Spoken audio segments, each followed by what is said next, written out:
Halo, Miss Furi.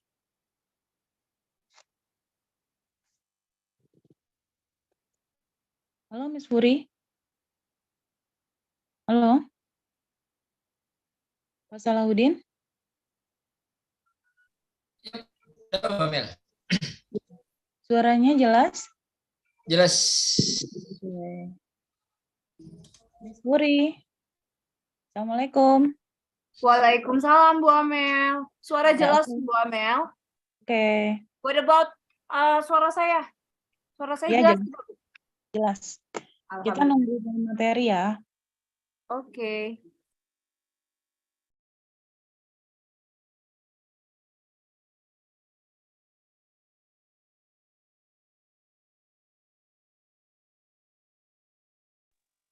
Halo, Assalamualaikum Pak Agung.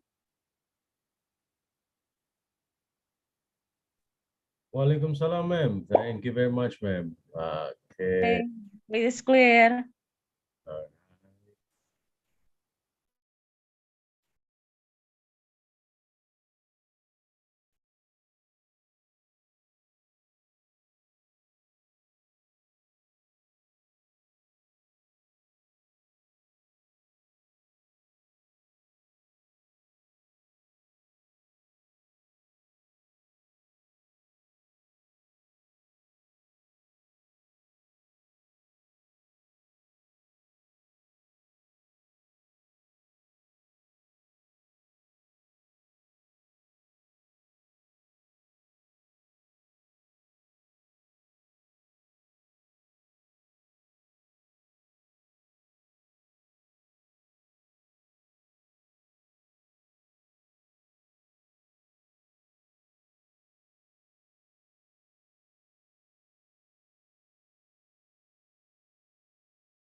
Apa kabar Bapak Ibu semuanya?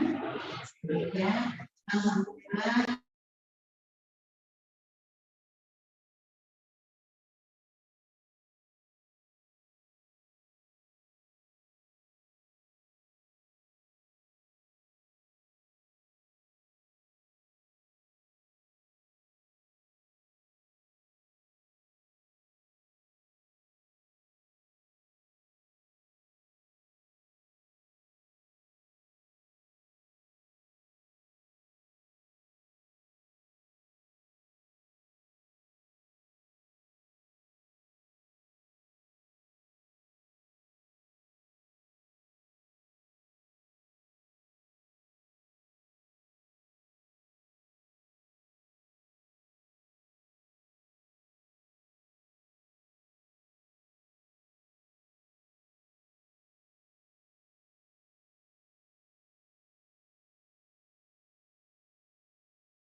Assalamualaikum, Mr. Agung. Waalaikumsalam, Miss Furi. Thank you very much. Okay. Okay, wait a minute.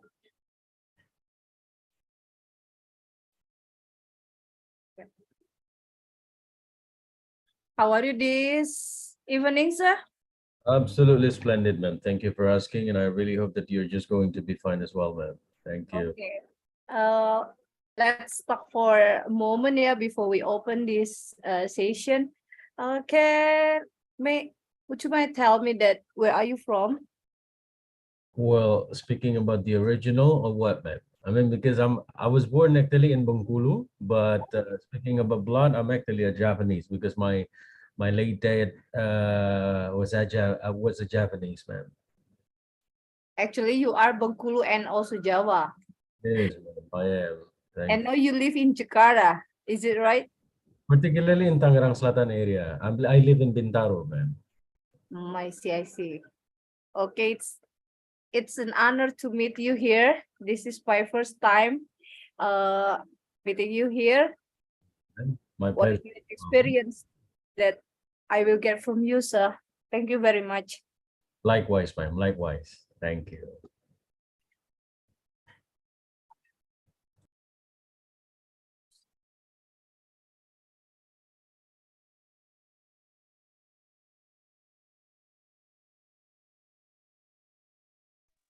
Halo Pak Salahuddin. Yap, sebentar lagi azan. Oh iya. Kalau udah selesai, dimulai aja ya. Oke.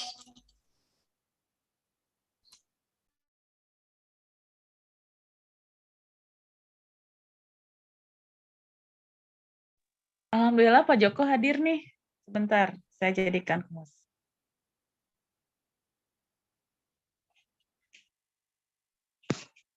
Halo Pak Joko. Iya Bu, Amel. Aduh. Iya. Silakan mulai Pak.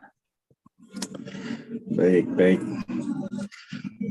Bismillahirrahmanirrahim. Assalamualaikum warahmatullahi wabarakatuh. Alhamdulillahirabbil alamin. In this evening, we can meet again in TOT Jabar. I introduce myself. My name is Joko Setiono, and I am host in this event. Okay, before we start this event, we praying together. A'udzubillahi minasyaitonirrajim. Bismillahirrahmanirrahim. Allahumma shalli ala sayyidina Muhammad wa ala sayyidina Muhammad. Allahumma ighfir lil mu'minina wal mu'minat wal muslimina wal muslimat al ahya'i minhum wal amwat innaka ala kulli syai'in qadir. Rabbi ighfirli wa li walidayya warham rabbana saghira. Rabbana atina fid dunya hasanah wa fil akhirati hasanah wa qina adzabannar. Ya Allah ya Rabbi, bukalah hati kami, ya Allah ya Rabbi, berikanlah kami semangat, berikanlah kami kemudahan dalam belajar pada malam hari ini. Semoga dapat meningkatkan semangat, dapat meningkatkan kompetensi. Rabbana atina fid dunya hasanah wa fil akhirati hasanah wa qina adzabannar. Walhamdulillahi rabbil alamin. Okay. The next to Mr. Istiana Furi, that's a moderator in this event, and this time for yours. Thank you very much, Mr. Joko Setiono. Assalamualaikum warahmatullahi wabarakatuh. Good evening, great teachers. Welcome to today's presentation of English webinar, which is presented by West Java TOT in collaboration with the Education Office Kabupaten Majalengka, Professional English Elementary School Teachers Learning Community Jakarta, and IGI Kota Jakarta. Today's topic presentation of our English webinar title is 3 Curricula in SPK School, Best Practices of Classroom Management by Mr. Muhammad Agung Darlianto from Bina Tunas Bangsa School, Jakarta. It's a great honor for me to be here. Before I continue this agenda, allow me to introduce myself. My full name is Istiana Furi, but my friends and my students usually call me as Miss Fury. Right now, I'm an English teacher for Budi Sila Paramita Elementary School and also Junior High School. And I also teach in Darul Mukminin Junior High School in East Jakarta. I think that's all about me. Let's move to next agenda. This presentation, this event will be divided into 5 sessions. The first is opening, and our opening has been opened by Mr. Joko Setiadi, and the next one is introduction.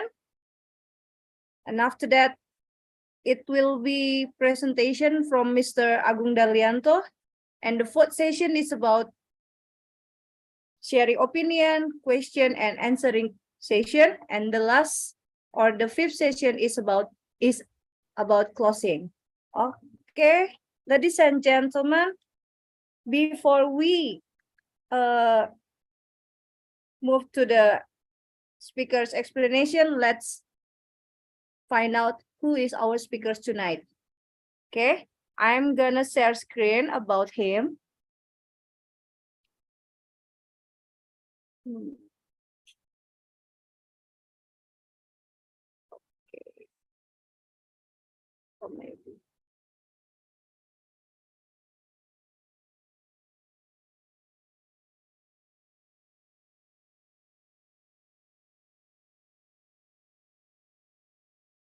Okay, ladies and gentlemen, can you see the file that I shared to you? Yes, ma'am. Okay, thank you. Mr. Muhammad Agung Darlianto is IB Business Management teacher.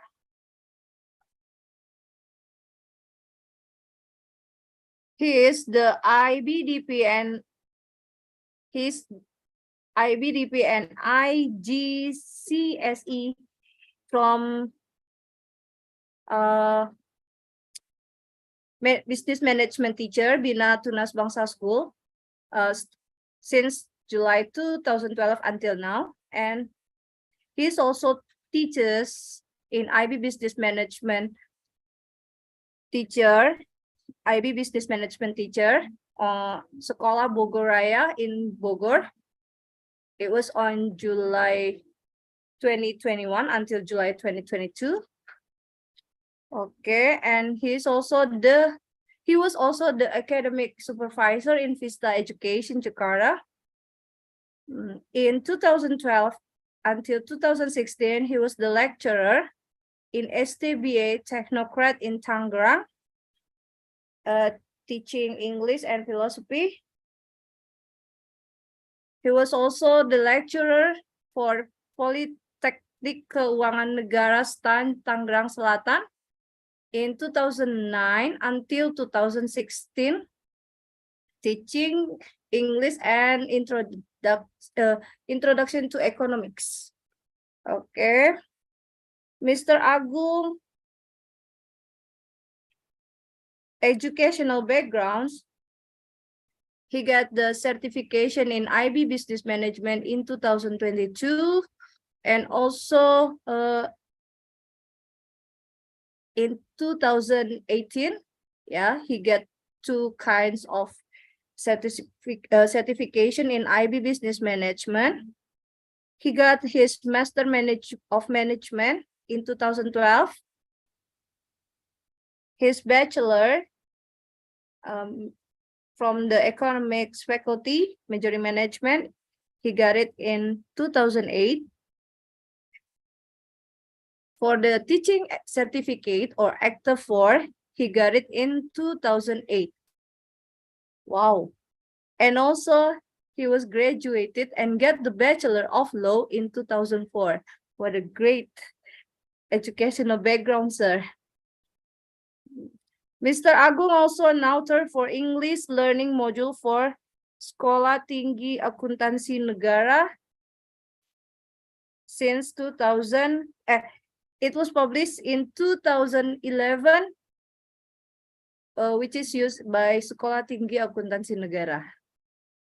Okay, here is his contact number and also his email. You can also connect it with him in the LinkedIn. Okay, what a great speaker tonight we have here. Okay, ladies and gentlemen, please welcome our great speaker, Mr. Agung Darlianto.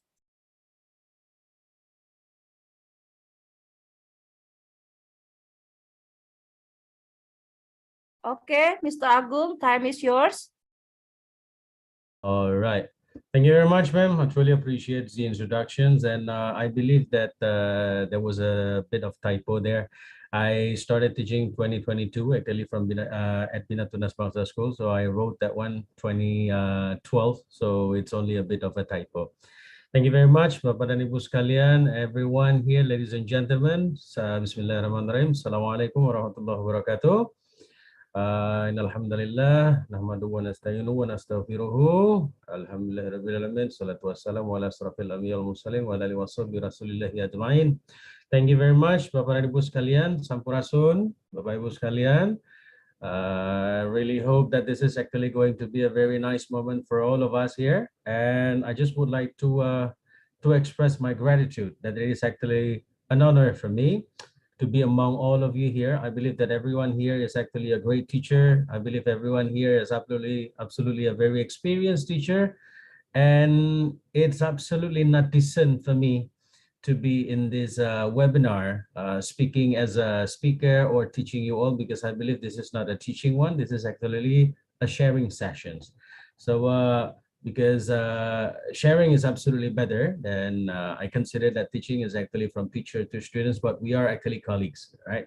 Now, what we're going to talk about today is actually about the classroom management. Again, I believe everyone here is absolutely expert. I believe that all of you here are actually experts in teachings and educations, and I believe that everyone has a lot of experience in doing this kind of thing. But the matter is actually sometimes that we are actually teaching in different environment. Probably some of you teaching in the national schools environment, some of you probably teaching in the thank you, Pak Yakub, Rampes, okay.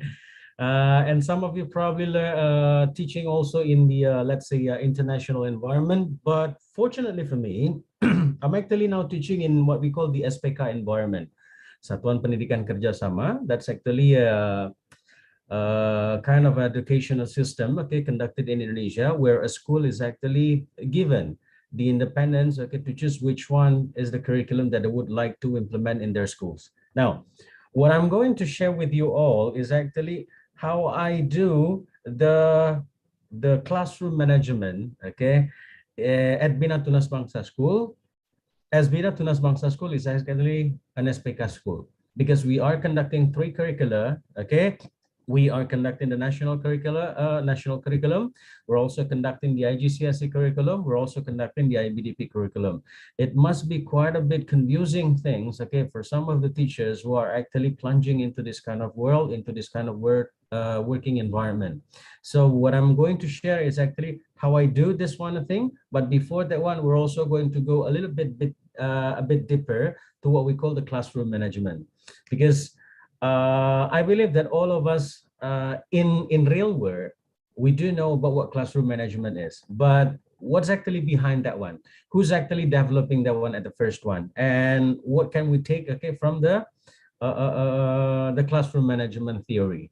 All right, ladies and gentlemen, actually, I really would like to have a sessions, but before we start everything, I just would like to let everyone know that every single tools that I'm using here, every single equipment that I use for this presentations is actually an implementations of what we call of the things that have been encouraged by our government. I'm using Canva with the belajar.id account. So I'm also encouraging everyone to use that one as well. If you would like to have the account and try to have your interactive lessons. Another thing, I'm also using quizzes, but unfortunately, because everyone is not really here. It's only about 27 or 25 participants. So I'm really hoping that if everyone is actually bigger, the number is bigger, we can actually conduct the quizzes later on. So that's it. Again, this is actually the sessions where I could actually encourage the use of all of the tools and equipment provided by the government of Republic of Indonesia. So ladies and gentlemen, please do mind my presenting this one. I'd like to present this one, but before that one, I would like to know if I could share screen first. Hold on a second. Let me share my screen. All right. Share sound. Share. All right. Okay, I'll present this one.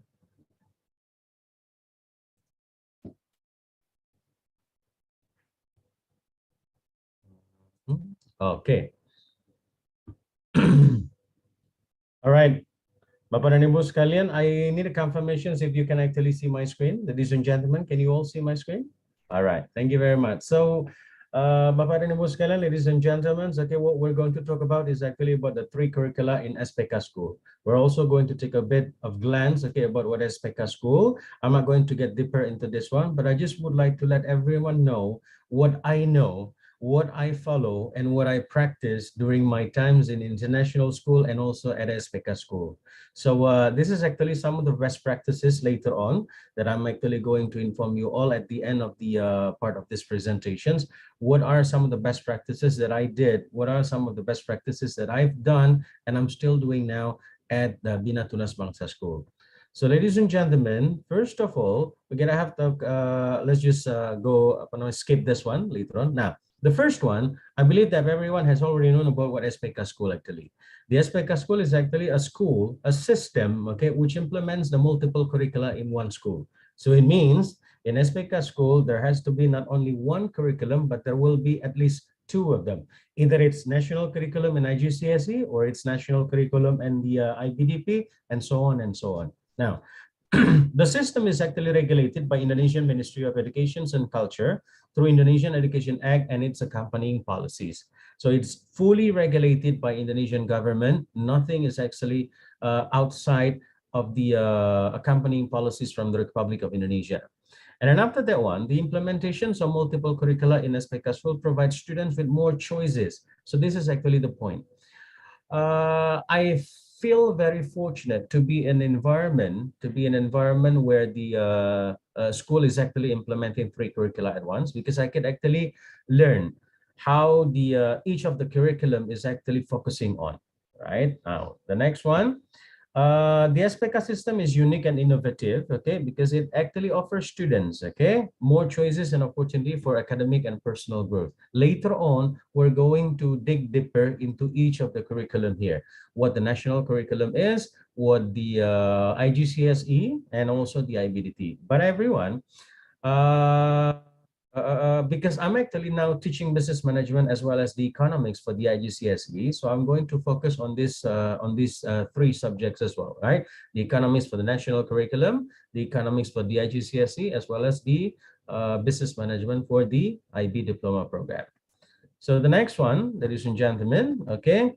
Now this is actually, these are some actually the key differences among the national curriculum, IGCSE curriculum, as well as the IB curriculum. There are at least 4 or 5, if I'm mistaken, 5 at least the differences, key differences.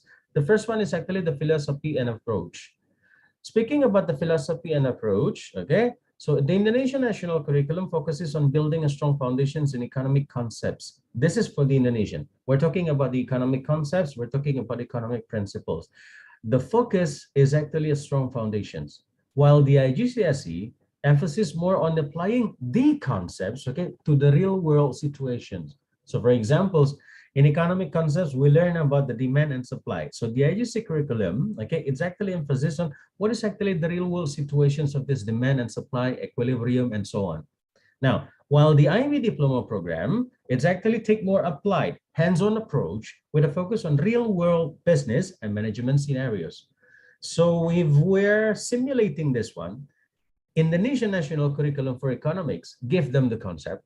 The IGCSE curriculum is giving them the real world situation so they can know, oh, this is the real situations of the economic concept. While the IB diploma program is actually teaching the students, if you know this concept, if you've seen these situations, so this is how you're going to do in your business. Now that's actually about how the philosophy as well as the approach. About the content and coverage, Indonesian national curriculum, particularly for the economics, it actually covers a wider range of topics in economics, including the microeconomics, micro, as well as the international economy. So we're given 4 of them. We're given 3 of them, the macro, the micro, as well as the international economics. While the IGCSE focuses more on business economics and the economics environment. So we learn about the international as well, but it's not going to be the wider aspect. The wider aspect is actually going to be included into how the economic principle can be implemented in business area. Now, the IB diploma program, it's actually more focused on the practical aspect of the business and management. We're talking about the economy, but economy is actually kind of like of a fish eye view, while the IB diploma program for business management is focused on the practical aspect for business and management, parts of the economics, including the marketing, finance, and operation management. The next one, ladies and gentlemen, everyone, what's so different about the 3 curricula is actually about the student-centered approach. Now, I'm not going to talk about the national curriculum because the national curriculum is actually, I'm not going to say that our curriculum is not student-centered, but, okay, I would like to highlight the IGCS curriculum and IB diploma program. It's actually emphasizing on student-centered learning. But the Indonesian national curriculum, while still implements the student-centered, it places a greater emphasis on teacher-led instructions and traditional teaching method. Well, the traditional teaching method, the speech and QA, something like that one. Now, Another thing, what is actually different among the national IGCSE as well as the IB curriculum is actually about the global perspective. The Indonesian national curriculum, particularly for the economics, it has more localized focused. So we learn about everything. We think globally, but we act locally. That's actually how the Indonesian national curriculum is about, with a greater emphasis on the Indonesian economy and its role in the region. But the IGCSE curriculum, IB diploma program, is actually a bit broader. The IGCSE takes a more global perspective in economy, focus on international trade, globalizations, and interdependence of economy. While the IB itself, okay, the global perspective, it's actually on business and management, focusing on international trade, globalizations, and the interdependence of economies as well. So it's almost similar for that one. Now, the next one, what's so different about the national IGCSE as well as the IB curriculum is actually about the assessment. Now, the assessment is actually going to be different, but how could an SPK school accommodate all of these kind of assessments? So it's just like what we call the combinations of all of the assessment. We do have the assessment on the basis of Indonesian national curriculum. We also have the assessment in the basis of IGCSE curriculum, as well as for the IB diploma for business management. In this case, I'm talking about business management. So in Indonesian national curriculum, formative, summative assessments, including exam and written assignments to evaluate student learning. Some conventional thing about the assessment, all right? Now, IGCSE curriculum, on the other hand, uses a more hands-on, practical approach to assessment. We got case studies, we got group projects, as well as the presentation. So the students are encouraged to state their mind, to state their opinion about how to handle a case, how to overcome a case. As well as in the IB diploma program, on the other hand, more hands-on approach to assessment, project, group work, as well as presentations, which are designed to reflect the practical, real-world focus of the curriculum.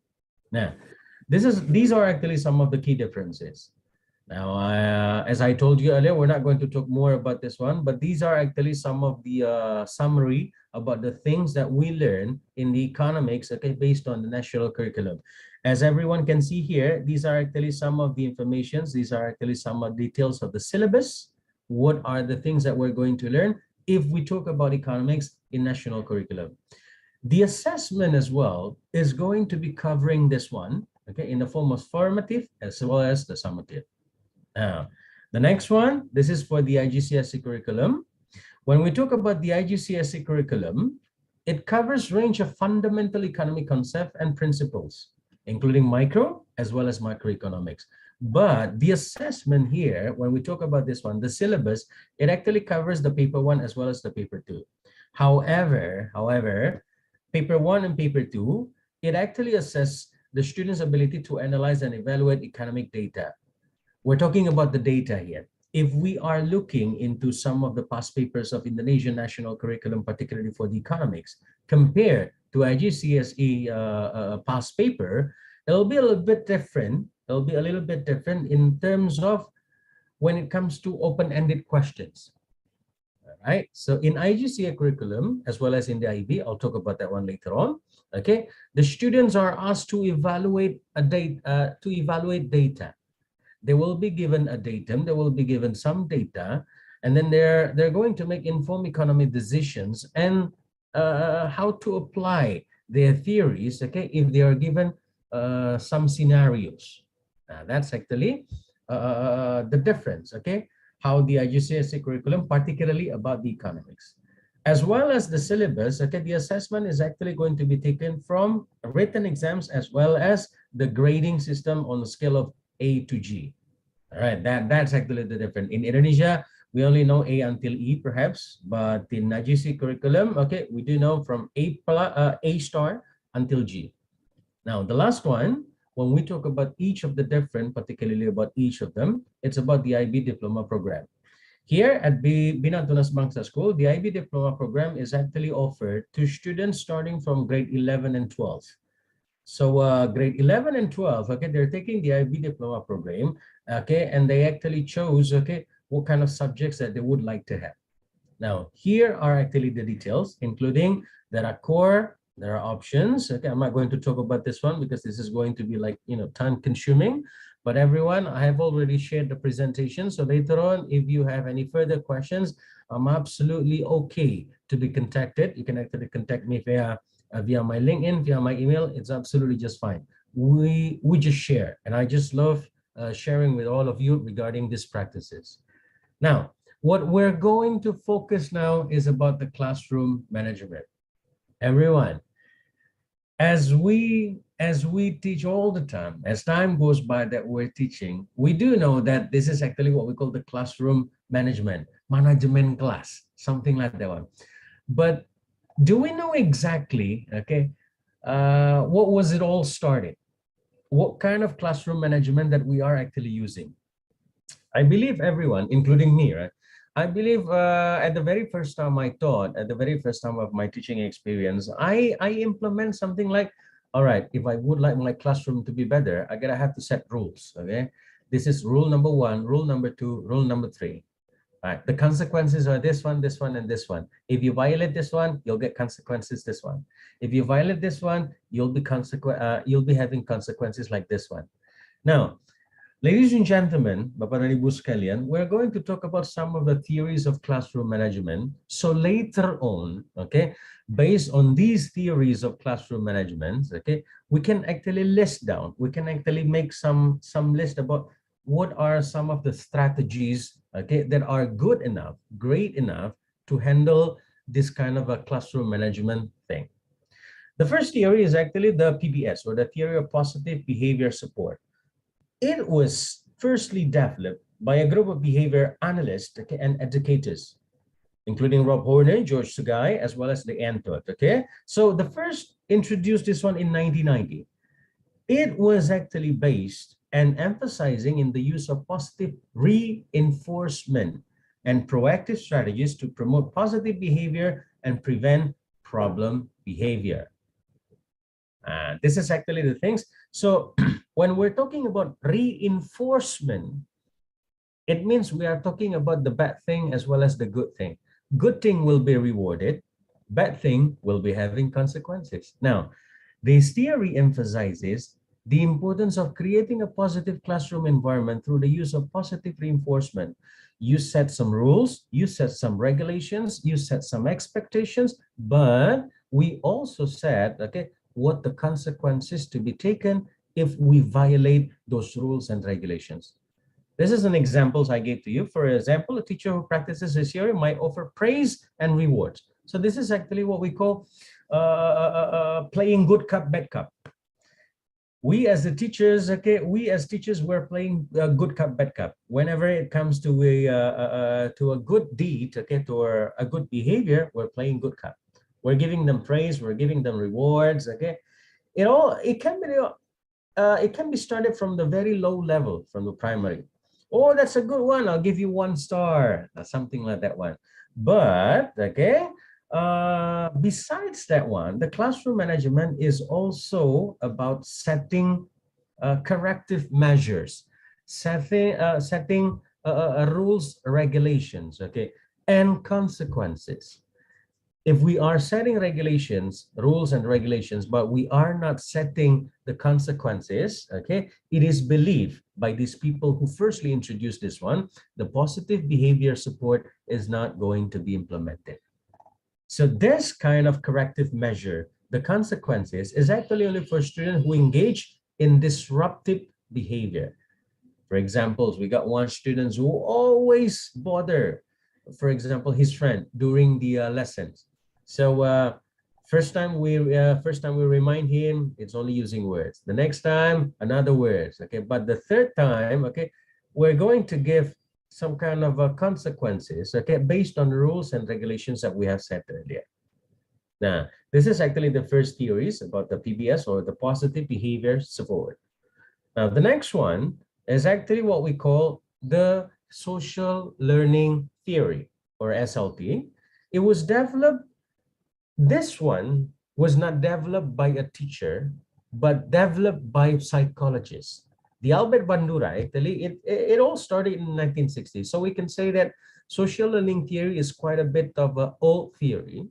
But what we need to know is actually, It emphasizes the importance of modeling and observations in the learning process, and it has been applied in a variety of fields, including education, psychology, as well as criminology.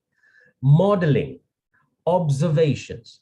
Behavior is learned here, I state something here, through observations and modeling, and that teachers can influence student behavior by setting up positive examples and providing opportunity for students to practice appropriate behavior. Everything is started by the teacher. If we would like to have our teachers to follow all of the rules, okay, we shall always display to them that we never violate any school rules. So it's actually believed by the social learning theory is just like the domino theory. When you push something, okay, it gives another power to the other one. All right. So this is actually what we call the social learning theory. If we, as the teachers, okay, give a good examples, it is believed that teacher can actually incorporate the theory, okay, by doing this kind of role-playing exercise. This is actually an example. Well, if we relate this one, okay, to one famous theory from Ki Hajar Dewantoro, which is who is actually the father of educations of Indonesia.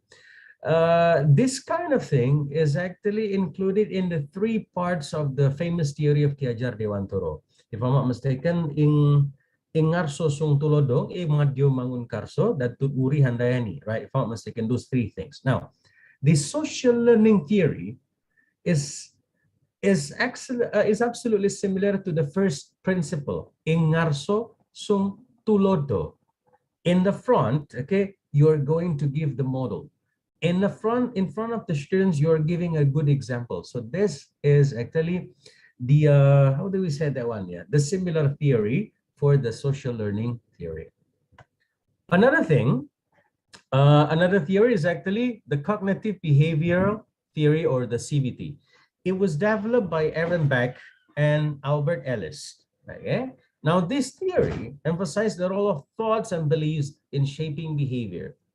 All right. This theory focuses on the thoughts and beliefs that drive behavior and posits that by changing negative thought patterns and beliefs, it is possible to modify behavior.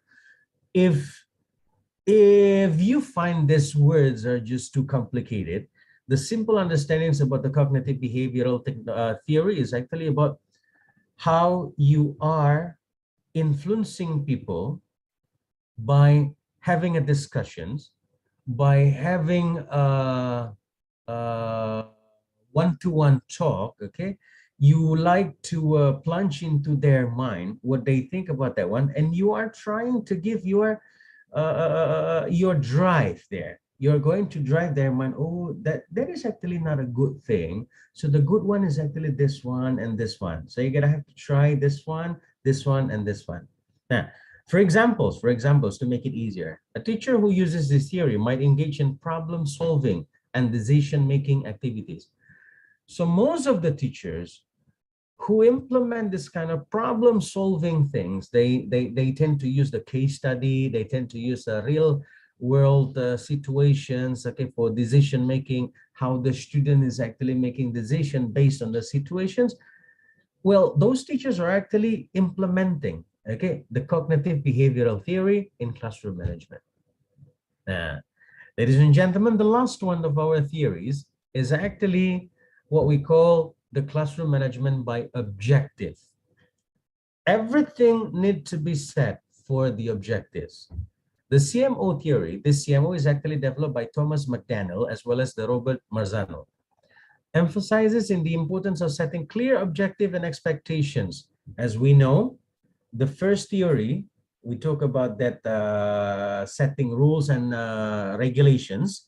But here, okay, for the CMO theory, the difference is actually at the beginning, besides setting everything related to the classroom, the most important thing is actually clear objective as well as the expectations. All right, everyone, you are now already grade 11. So I really hope that everyone has already been quite a bit mature, how to behave, okay? And because of that, okay, I would like now to ask everyone, talk heart to heart, give your expectations. What do you hope? when you are now in grade 11? What do you hope to be improved from you were in your grade 10? What do you hope to be improved, okay, before you enter this IB diploma program? Something like that one. Now, for example, a teacher who practices this theory might track student behavior over time. So, well, we could say that we're trying to be a little bit like psychologists, okay? We monitor their improvement. Oh, if I'm not mistaken, in the grade 10, you're not really that open, but right now, you tend to give more about your opinion. So, if I talk to students like this one, I give praise to them, okay? And I try to find out, do you find any other difficulties in saying your opinions or informing your opinion? We're actually doing this kind of a theory from the Thomas McDaniel as well and Robert Marzano. Now, ladies and gentlemen, Bapak Ibu sekalian, so these are some of the classroom management theories, right? I believe we can also find this one in very wide sources from the internet as well as from the books, but I myself, I actually take this one from the books that I read, okay? So based on this one, we can actually formulate some of the strategies, and techniques, okay, that are good enough, at least, yeah, great or good enough, okay, to have an effective classroom management. How do I deal with this one? How do I create this one? And how did I create this one? Well, apparently, we're combining all of the emphasis in each of the classroom management theory. Now, here, I present to you some of the strategies as well as the techniques, okay? The first one is actually establishing clear rules and expectations at the very beginning that we are teaching certain grades. For examples, right now, I'm handling grade 7, 8, and 11. Grade 7 is actually, how do we say that one? Yeah, a start, okay, a start time from grade 6. Grade 6 is actually the primary schools. Now they are in the middle schools. So it's just like kind of a movement, okay, a changing, a situations where they try to have the transitions from being kids into being a teenager. Now, here we're going to set clear rules and expectations. If we all pay attention here, this is actually the emphasis that we do based on the first theory of classroom management. Now, this might include, what can we do here? Expectation for student behavior. I hope that everyone can actually conduct a good manner to students as well as to teachers. Don't forget to give greeting every single time that you meet teachers, every single time that you meet your friends, being respectful, participating in class discussions. If we have discussions, I really hope that everyone is actually joining. I don't want to see only one person, only one student who is participating, but the rest, okay, just stay in silent. These kind of expectations is a good strategy and or techniques, okay, for effective classroom management. If we have set this one, earlier, when the beginning of the class, I believe at least, yeah, although later on we still need to remind the student, but at least we have our benchmark here. Remember, we have our rules and regulations. Remember, right? The very first meeting of ours, we say that I speak, you listen, you speak, I listen. Now, if everyone is speaking, who's going to listen? Something like that one. Encourage active learning, the second strategy. Now, I'm not going to say that economics is actually the most complex one, or business management, because I thought that math is also complicated as well as complex. But here I say for particular complex subjects, students are more likely to engage with materials and retain information if they are actively involved in the learning process. Interactive activities such as discussions, case studies, and simulations, helping students apply the concepts they are learning. For these strategies, we can use some of the tools, online tools. We're probably going to use quizzes, okay, but except for using the quiz, we also can use the quizzes for creating lessons. Now, if students are involved in the process of learning, they tend to participate more. At least they know that they are being paid attention, but they're being watched. At least they know that the teacher paid attention to them. Now, that's actually the second one's the second strategy. Okay, the other one is actually provide meaningful feedback. Feedback here doesn't necessarily mean that you are giving away your bad evaluations. Feedback could be something that encourage them. You have done all right. Now, for example, you have done something good this week. So I remember that you give greetings to all of your friends, you give greetings to all of your teachers. I appreciate that one and keep that one up. Now, this is also the feedback, although in a form of praise, right? But this one is absolutely a great one when we give the feedback.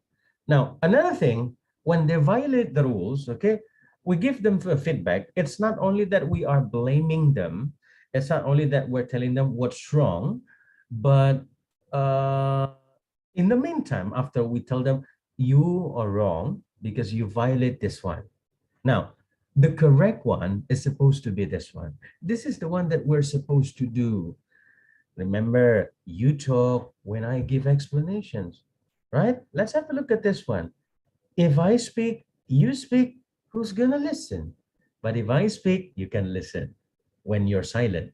And if you speak, I can listen if I'm silent. So these are actually some of the feedback that we could actually give them, the students. Now, another strategy, okay. Sorry. Okay. The other strategies that we can actually give is actually about create a positive classroom culture. We're talking about the culture. I remember one of a very good phrase from my, I would say, my senior. He would say that in an organizations, there are two important things, okay, that will give impact. Either it's the leader, okay, or the environment. In other words, he say, it's either the culture, okay, or the it's either the culture or the feature. Okay, the culture is actually one important thing when we're talking about the classroom management, right? Using positive reinforcement, acknowledging student accomplishment to build a sense of community and encourage positive behavior. If we pay attention, this strategy is a little bit similar to the first theory of classroom management. Here, we're talking about how to encourage positive behavior. For those of you who always say greeting, who always gives greeting to friends every single morning when you come to the classroom, I'll give you 1 star every single day. And we are going to compete, okay, to collect all of these stars by the end of the term or by the end of the semester. That's quite a bit positive classroom culture. Use technology to support learning. This one is actually related to the first part that I told you just now. We're using technology as like the educational software, online resources, interactive simulations to help students. I will inform about this one later on when we talk about the best practices, but at least the use of educational software, for example, we're using when we're using the learning management software, okay, it's also what we call a good thing. When we use the online resources for the, this is only for the examples at Bina Tunas Bangsa School, the teachers are given access to some online resources to support the teaching.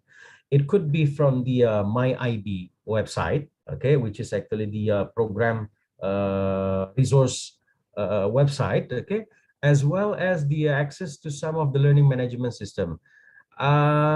Just to be clear, I'm giving an examples. We are using the Think IB or In Thinking for the technology. So it means this technology can be given to students, can be provided by students to provide more access to the resources. It's not only the textbook, but we have also the online resources. Now, another thing, the next strategy is actually we are fostering student independence. Here, when we talk about the students' independence, we're talking about how to provide them opportunities to work independently. All right, yeah, we're going to do the work, the group work. Remember, I give you time, okay, I give you time to work with this one, but I would like everyone to submit everything before the end of the sessions. So it means you can, we can actually ask the student, you can use any available online resources. You can search, okay, from any available online journals, okay, but I would like everyone to have it outlined based on the instructions I gave. We asked them to work independently. We're not asking them, you need to go to this website, and website. No, but we asked them to use any available one, but we outline them, okay, okay, about the big pictures. Remember, you can take any available resources, but do not ever use Wikipedia. That's actually an example that I often ask my students. Do not use Wikipedia as your resource when you are doing research. Why? Because it's community driven. Everyone can make modifications to things because it is community driven. It is not actually officially supported by certain bodies or agencies, okay? So it is not relevant. It is not, how do we say that one, valid, okay? So try to use an article, try to use the online news, okay, from a certain valid or a certain remark, popular, okay, popular companies or popular bodies or agencies, right? Now that's actually how we set the independence. We're not telling them to go for this one, and this one, but we're just giving them the outline. I would like everyone to find out about this one.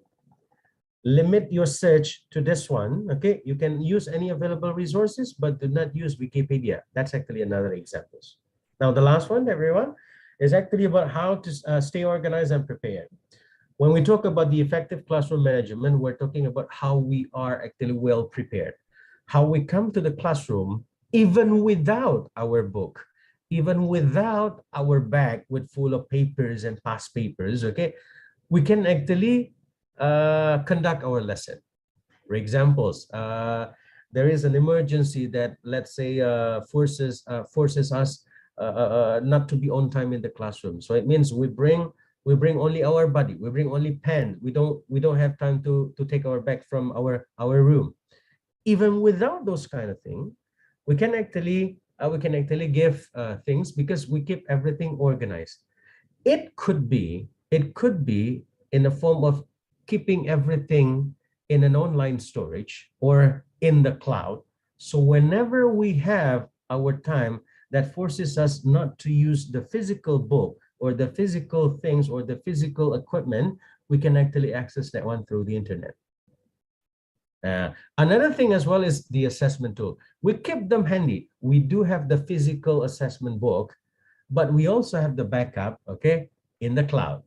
So let's say, oh God, I forgot to bring my book. I forgot to bring my evaluation book. Okay, I still have the backup. So that's actually how we're going to get prepared. Ladies and gentlemen, Bapak Ibu sekalian, okay, when we're talking about the strategies and techniques, there are lots of them. These are from my compilations. These are the things that I compiled based on the 4 theories that I know, I follow, I comprehend, as well as I implement. So I set this kind of strategies, okay, for our knowledge to be shared with you. But you could also find another one. In fact, okay, well, this is actually an example. I took this one from the Prodigy website. Everyone, there are at least 20 strategies here. There are at least 20 strategies that we can actually do, okay, whenever we're doing the classroom management, when we're handling the classroom management. This is not my compilations. This is a compilations, okay, posted on the Prodigy website. All right, so you can actually find this one. You can actually have a look at this one, and then we can actually evaluate by ourselves. Okay, is this going to be matching my environment of teaching here? Let's say, for example, here, consider here, step number 11 or strategy number 11. Consider peer teaching. Peer teaching, it means we're asking assistance from some of our students whom we thought that they are quite a bit able, okay, to give a little bit of assistance to help their friends learning. That's actually what we call the peer teaching.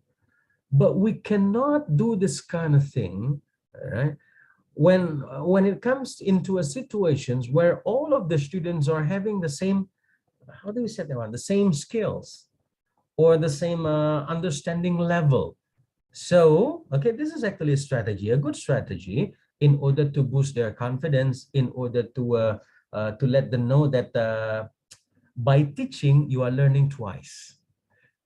Okay, by studying, you're learning once. By teaching, you're learning twice. You're getting more and more comprehensions if you teach. But this is not applicable when the situations is all of the students are having the same understanding level. So it's quite a bit, not feasible, something like that one.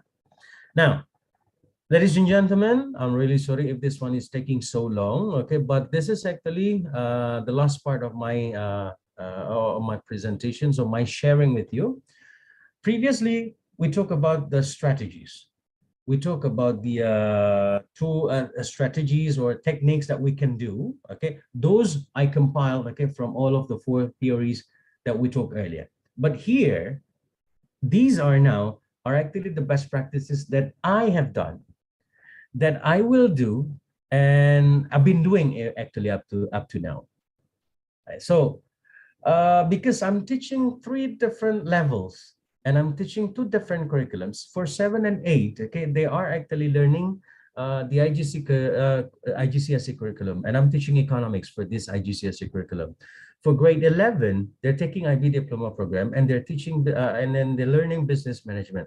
So I teach 2 different subjects, 2 different curriculums, 3 different levels.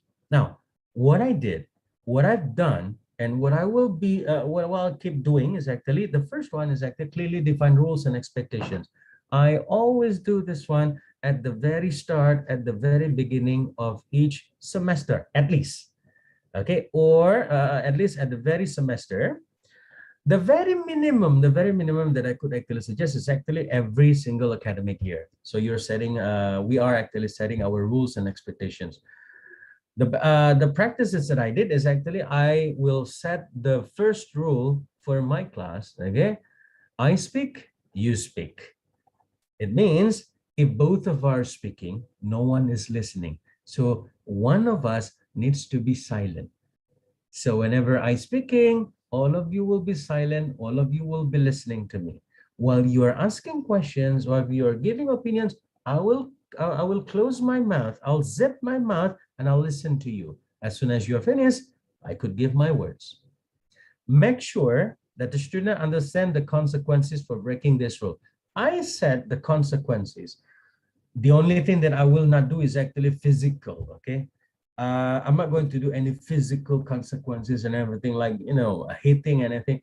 Never ever do that kind of thing. But okay, we can actually raise our voice. We can actually raise our voice or make our voice a little bit higher, so they know that we are upset due to their activities.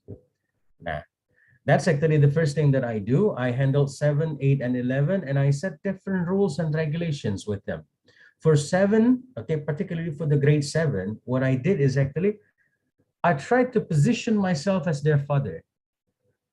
But for grade 11, it's quite a bit impossible for me to act like I'm actually their father. I'm actually trying to be their brother, their elder brother in the classroom. So it's not like that. For examples, I try to be polite to my students. I call them sir and ma'am, not because that I consider they look old, but I respect them. All right, what do you think about this one, sir? What do you think about this one, ma'am? Although I know their names, and sometimes when I call them with names, but in the classroom, when I ask for their opinion, I try to use sir, ma'am, just to know that they have been respected. Another thing that I have done, or the things that I will keep doing, is actually having the student engagement. I try to encourage students to be actively involved in the lesson by using interactive activities. Just like what I informed you earlier, For my real practices, I usually use quizzes. I also use Padlet. Okay, I ask them to be interactively involved. For example, quizzes. It's not only giving them quizzes or tests, but I give them the lesson. So it's like presentations, and then after that one, in the middle of the presentations, I give them some kind of a little bit of trivia, something like that one. So we got them silent, and then we got their voices, and then we got them silent again, we got their voices. That's actually the things what we call the student engagement. The more they are active in this one, the more that they tend to be, how do we say that one? To be paying attention to our subject. Another thing, routine. We're talking about routines. I try to establish routines for various classroom activities, but for economics and the business management, I try to create some kind of how do we say that, bi-weekly activities, which is actually involving the quizzes, which is actually involving where the student can actually use their laptops, okay, and then after that one they can enjoy the competitions, because when we have our quizzes, okay, the students just love the competitions. I don't know, it's not only from grade 7 and grade 8, even grade 11, they love competitions. And it's just like when they're able to beat their friends, okay, in the points, okay, about the points, oh, yes, or something like that one, they feel very happy. Nah, another thing, Bapak dan Ibu sekalian, ladies and gentlemen, is the positive reinforcement, the one that we took earlier in our theories, the classroom management theories. I recognize, I reward positive behavior as well as the academic achievement. The very simple thing that we can actually give when we would like to reward them for positive behavior. The very simple one is actually giving away one or two words when they reach a high score in their test. For example, good job, great achievement, superb, sir, something like that one. That's a very simple one. Another thing, whenever they have finished, for example, so if we do the Q&A sessions, okay, whenever they give their answer, it doesn't matter whether their answer is not really that appropriate or not. Just give absolutely fine, sir. Thank you very much. I appreciate your opinion. Well, I always tell my students, if I ask for your opinion, remember one thing. There is no right and wrong about opinion. Right and wrong about opinion. There will be no right or wrong about opinion. Opinion is personal based. Everyone has different brains. Everyone has different brain. Everyone trained their brain differently. So that's why there is no such right or wrong, okay, about opinion. If your opinion about this one, it doesn't mean that your opinion is not correct. When we talk about the opinion, we only talk about how it's actually proper or not based on the situations. That will be it.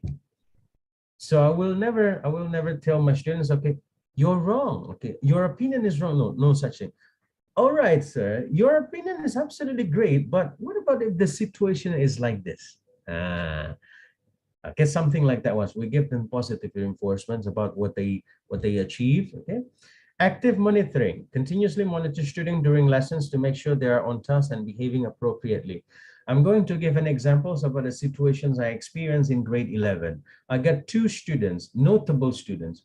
First, both of them are actually male students. One student,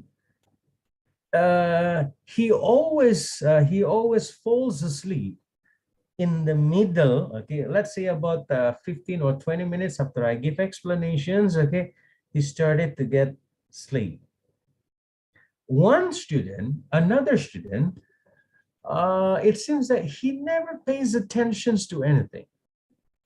Okay, well, particularly recently, it's even worse because that he's been having this kind of relationship with a girl.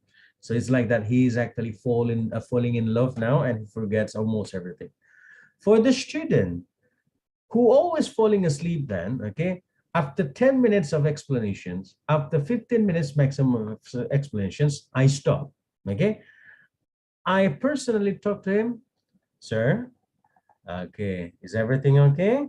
Come on, I invite you to go to the restroom, wash your face, and after that one, we're going to rock again. Something like that one.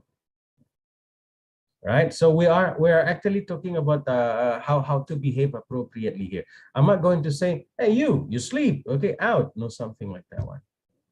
Okay, another thing, for the other student, who never pays attention to me during the task, okay, I tried to give the class some kind of what we call a sudden quiz. A sudden quiz. All right, I've explained about this one. Any questions? No. If no questions, I'll ask you questions. And the very first persons that I ask questions is actually him.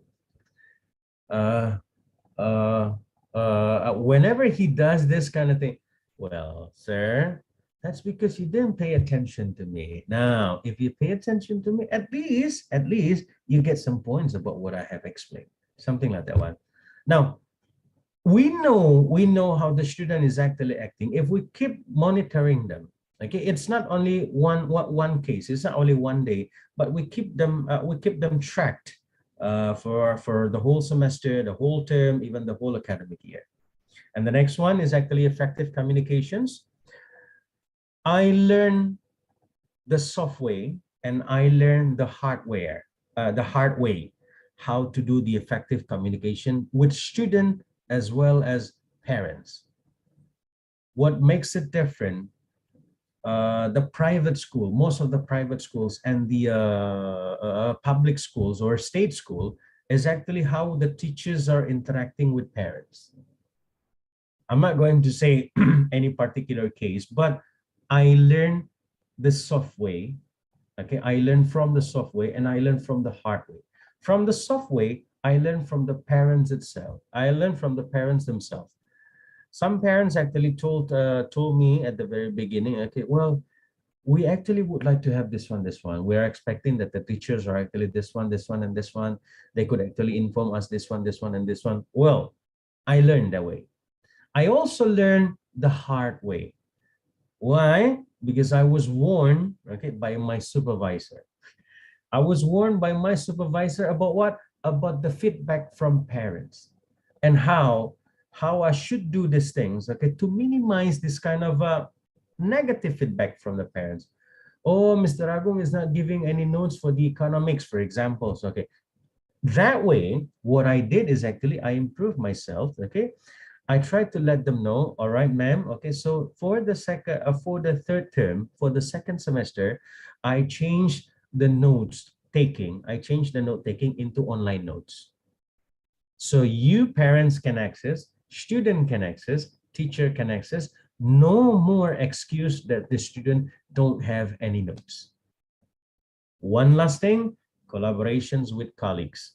We are going to work closely with colleagues to share best practices and to ensure a consistent approach to classroom management. I always ask for my seniors.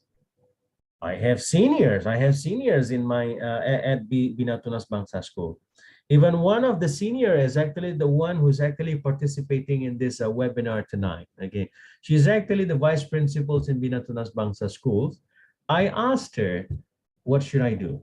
I asked her, what do you think about the situations? What do you think if I handle this kind of situation this way? And what do you suggest if I found this kind of situations? Ladies and gentlemen, I think that will be all from me. I really hope that everyone can actually take some of the best practices as a kind of a, how do we say that one, to improve ourselves in terms of the classroom management. Should there be any questions, I would be glad to answer that one. If, let's say, the time is not enough, okay, we could actually later on communicate personally. You can actually contact me via LinkedIn, via email, or via my WhatsApp account. It's already stated there by Ms. Fury. Thank you very much, Ms. Fury. I think that will be all from me. So if there's any question, I think it should be given to the floor. I'll stop sharing first. All right. All right, Ms. Fury, the time is yours back. Okay, thank you, Mr. Agung. What a nice explanation and great strategy that you have shared to us. Okay, give applause for Mr. Agung, please. Okay. I'm sure all of the participants here have already implemented one of the strategies or techniques for creating the effective classroom management.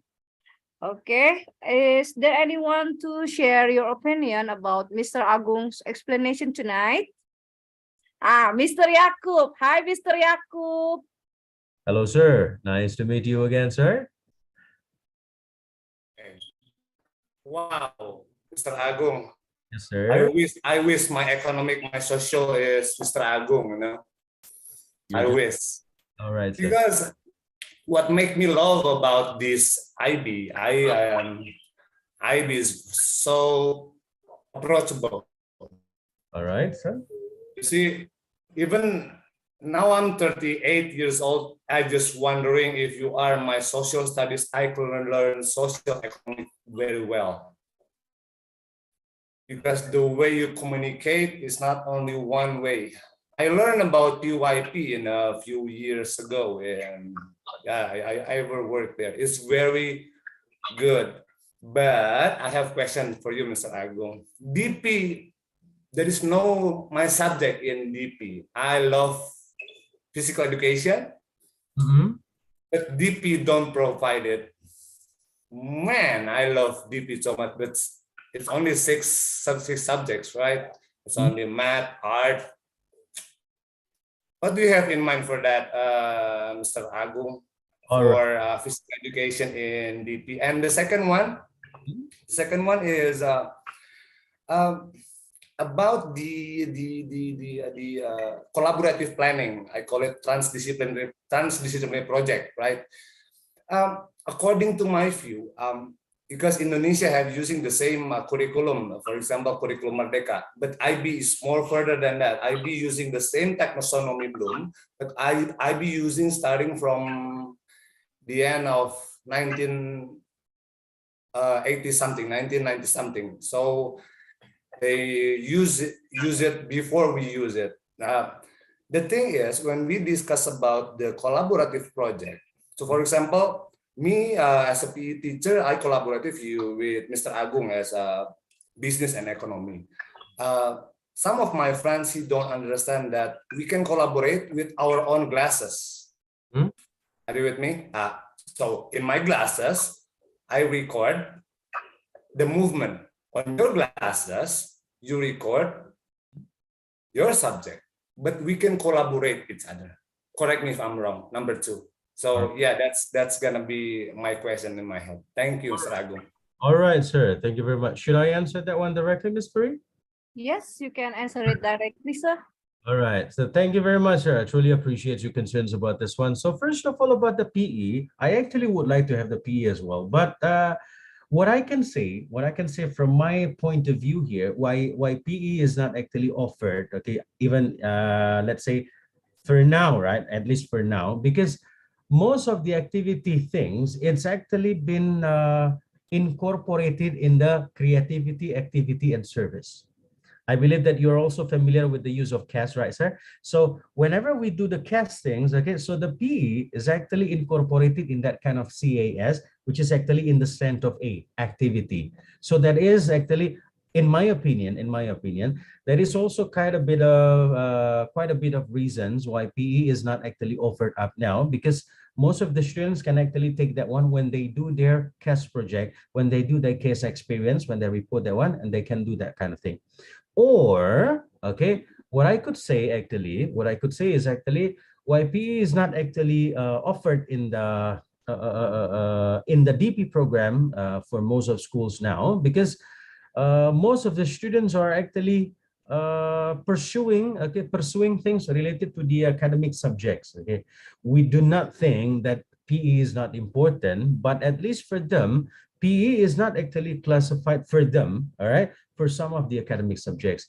Correct me if I'm wrong as well, but this is only my personal point of view, right? Now, that's actually from my point of view, sir. The next one, okay, so when we talk about the collaborative, okay, what I comprehend the word collaborative is actually, it's not only us who is doing, it's not actually only we ourselves who do the thing. So it also doesn't mean, it doesn't mean as well that we need to collaborate, we need to cooperate with people indirect. I work with Mr. Yakub. I need to see Mr. Yakub in person. It doesn't mean to be like that one. From my point of view, from my understanding, sir, even collaborative working can also be taking form when we are doing a very small project using the Google Drive thing. When I invite you, okay, to be my collaborator in my certain documents, okay, in Google Drive, we have done the collaborative works. Even for the very simple thing, for examples, Mr. Yakub, you're from the PE, right? Okay, if you're from the PE, I would like to know about how you enforce discipline to people outside of the room. So I'll create this kind of a listing of documents. Okay, I'll invite you to collaborate. I'll invite you to provide me some inputs here. We have done collaborative things, sir. So that's actually from my point of view, sir. So if you're saying that collaborative can also be done if we're using glasses, I would translate the term collaborative, okay, into the term into a situations when we are not working alone. It doesn't mean that it has to be a situations where when we're doing something simultaneously at the same time. It can be something that we are working together, but it doesn't have to be at the simultaneous time. I can do this one first. Later on, Mr. Yakub can actually revise my work. I could actually comment on your revision. That's collaborative work, sir. Forgive me if I'm wrong, correct me if I'm wrong, and also please forgive for my lack of explanations, but that could be from my side, Mr. Yakub. I really hope that you could actually be satisfied with my answers.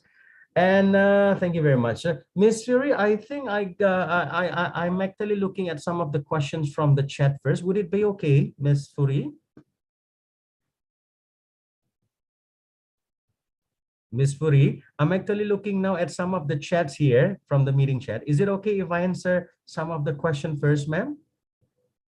Okay. All right. So first of all, okay, we got questions.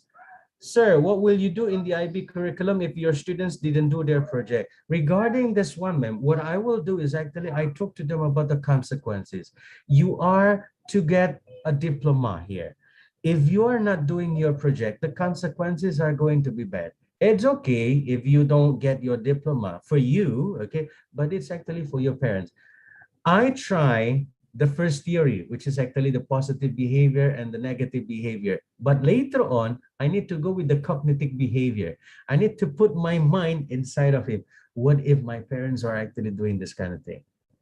What if my parents feel upset about this one? Another strategy is actually I set some kind of project management tools. So for my student, for examples, I set kind of a collaborative work using the Microsoft Excels in the Google Drive about their IA research questions. So I set them the deadline. The deadline is here. I need to know if everyone giving me the RQ. Okay, if you give your RQ, I'll give my comment here. So by the end of this date, if you don't find this one, okay, that's your consequences. Whenever you're asked by our IB coordinator, you'll like to get your diploma. So yeah, we need to play the good cup and bad cup things. Okay, although I'm not going to be a very a very bad cup, but at least I give them consequences about that one. Well, that's actually the things that I always do. Even right now, I'm doing that kind of thing because there are two students. There are two students in my IB class right now. They are just so lazy. Okay, I gave them. It's been 2 weeks since the first time that I asked them to find a research questions. Even up to now, it's still blank for the two of them. So that's actually the concept. It's okay if you think that you need time, you can go for that one. But remember, I will mark everything on 20th of April, 2023. If you don't get marked for that one, you don't come to me and ask for my mercy. That's actually the point. Another thing, thank you very much for this one. All right, I could see this one. I think that will be all. In my view, project is not the only way to learn. All right. I think that will be all, Yang, from the chat, ma'am. Okay, so any other questions perhaps, Ms. Puri? I give it back to you, ma'am.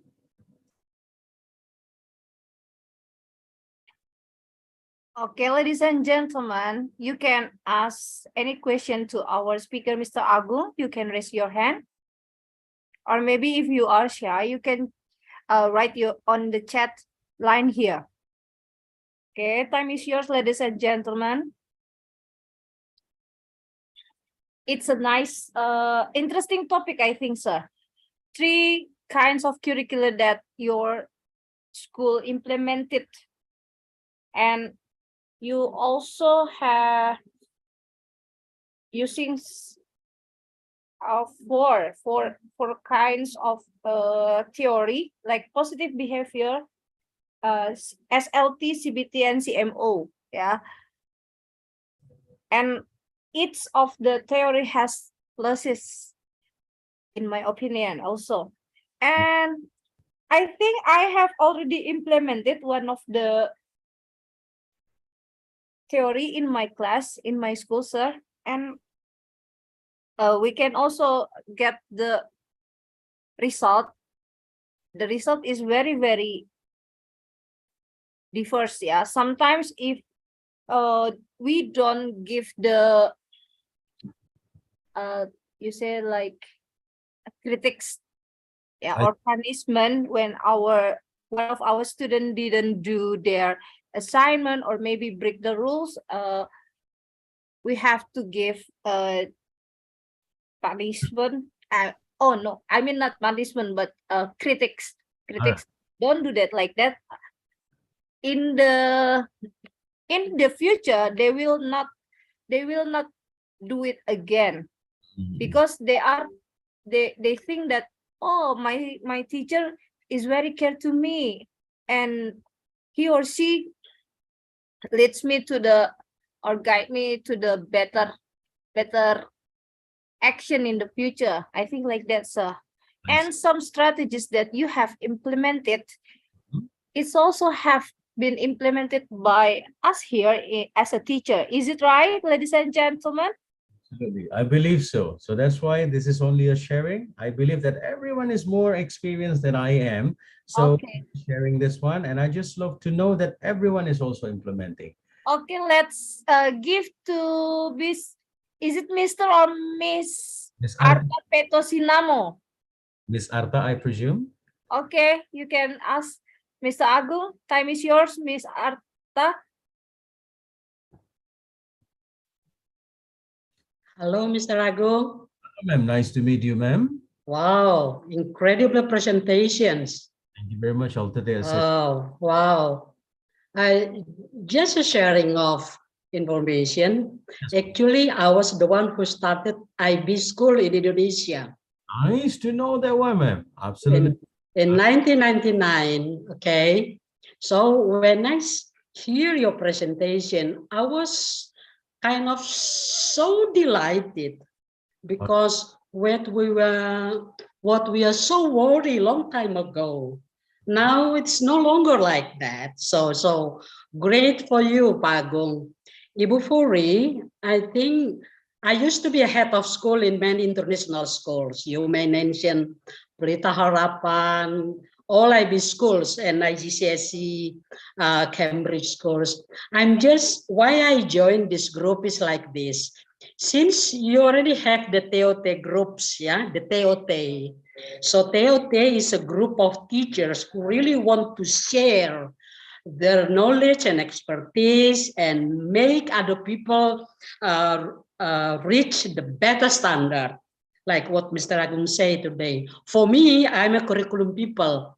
It is whether it is IB or Cambridge or curriculum, I think now even when we have the curriculum Merdeka, I could see your strategy, classroom management is very good, is really good. Okay, my concern is how can we bring more teachers? How can we bring more teachers, not only business management teacher, but all teacher in Indonesia who have that competencies? Yes. No, because I think this is the big challenge. I could see now I am a YouTuber. I make a YouTube about curriculum, about PAUD. My concern is the methodology, the classroom management is not there yet. And I think our Indonesian teacher now moving from a very bureaucratic, a very structured classroom. Now we are moving more into merdeka environments. So I'm just thinking, Ibu Furi or Pak Agung or Pak Yakub, how can we make this WA group or this group even more dirasakan oleh guru lain. So all our teachers, Indonesian teacher, become like a quality of Pak Agung Darlianto. This is my concerns. So I'm so glad to be in this group today. Thank you very much, ma'am. Truly appreciate your concerns and truly appreciate your compliment for that one. And this is absolutely an honor for me to know that the very first person to open the IB schools in Indonesia. My respect, ma'am. My honor to meet you. Thank you very much. Ms. Fury, get back to you, ma'am. Okay. Thank you very much, Mr. Agung, and also Ms. Arta.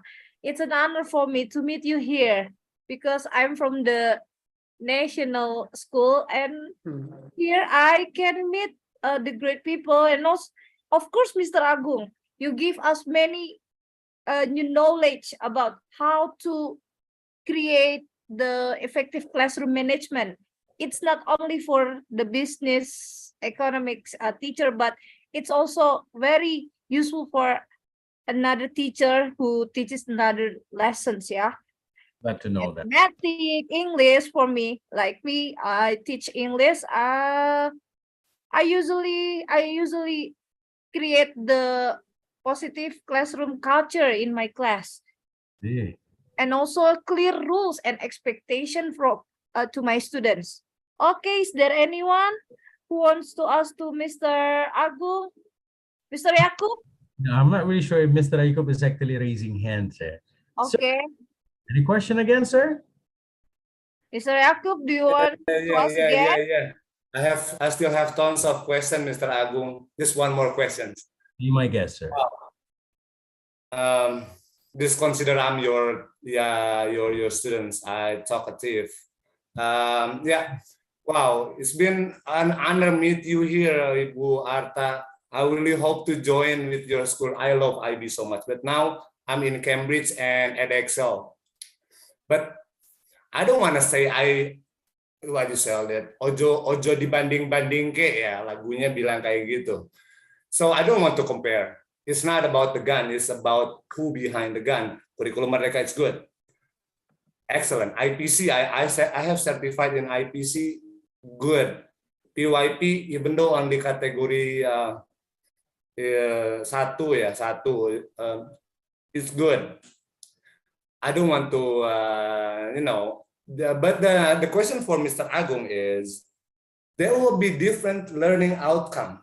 Right, if you're teaching in O level, because IGCSE itself have A and O level, and it's kind of unique.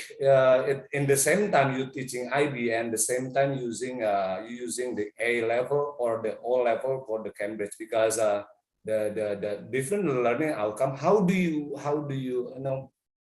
manage yourself when you're teaching using Cambridge? How do you manage yourself when you're teaching with IB? It's different gun. You know what I mean? That's why from the first time, it's different gun, right, Ibu Arta? I'm using different gun, but Mr. Agung can handle these two guns. I have no idea. Mr. Agung is good. I mean, he can combine these two guns. I only have my gun with me, which is IBPYP or MYP. But Mr. Agung can handle this O level, L level, Cambridge, IGCSE, and IBDP. How do you do that, Mr. Agung? Please kindly tell me about it. Thank you. All right, thank you very much, sir. So I truly appreciate your second questions about this one. So again, sir, I also have my agreement with you about, it's not about the gun, it's about the people behind the gun. But because I love Fast and Furious, it's actually, I'm quoting one of the Dominic Toretto's words, sir. It's not about the car, it's about the driver.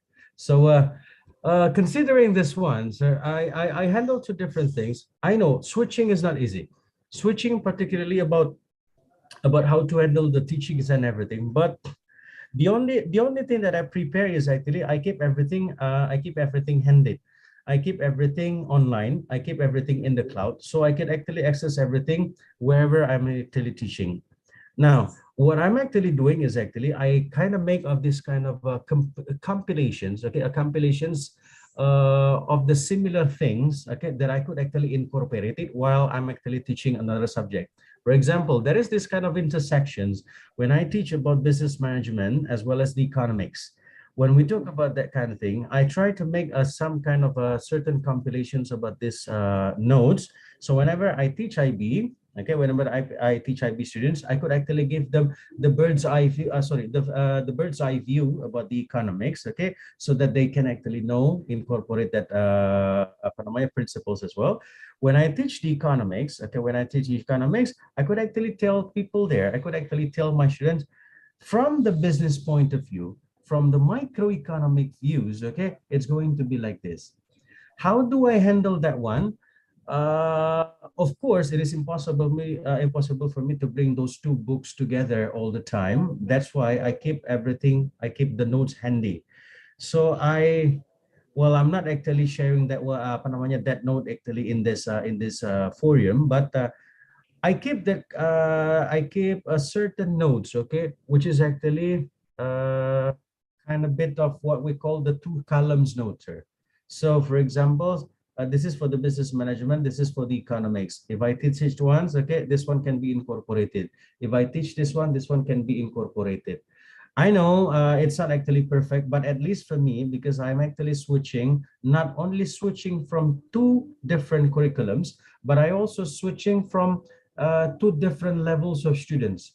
7 and 8, okay, that's actually the middle school students, while 11 is actually a bit mature students. So I tried to plunge into their world, okay, their world, just like for examples, yeah, I always keep myself up with the latest trend. So whatever they're talking, okay, we can actually relate that one. Whatever they're actually discussing, we can actually relate that one. I would like to highlight an examples that I give to my students here when I talk about the marketing. The marketing managements, when we involve the 7P of marketing, the 4Ps of marketing, as well as the other types of marketing, I gave them, at that time, I gave them the examples of how Tokopedia is actually using the BTS, if I'm not mistaken, BTS as their brand ambassadors, okay? And that's actually a real life examples. I could use that one for the business management, for the process of the marketing. I could use that one as well for the economics, okay? Because I could relate the situations of using the BTS, okay, as what we call the international economic practices. I can actually incorporate that kind of thing. So if you're asking me how you do it, sir, it's not me, sir. It's actually God who's helping me, sir. But how I technically do it, I create a certain compilations about the notes, about the things that I could incorporate in two different curriculums. That would be my answer, sir. I hope you are actually pleased with that one, sir. Thank you very much.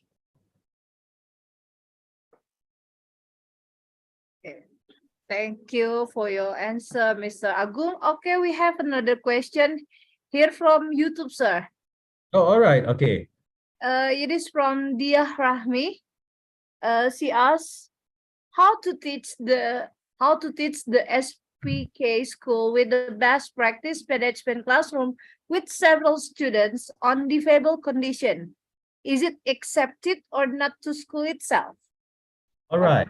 Okay, thank you very much. So when we talk about this kind of disabled, okay, well, when we talk about the SPK schools, one thing that we should know is actually it's kind of what we call the inclusive school.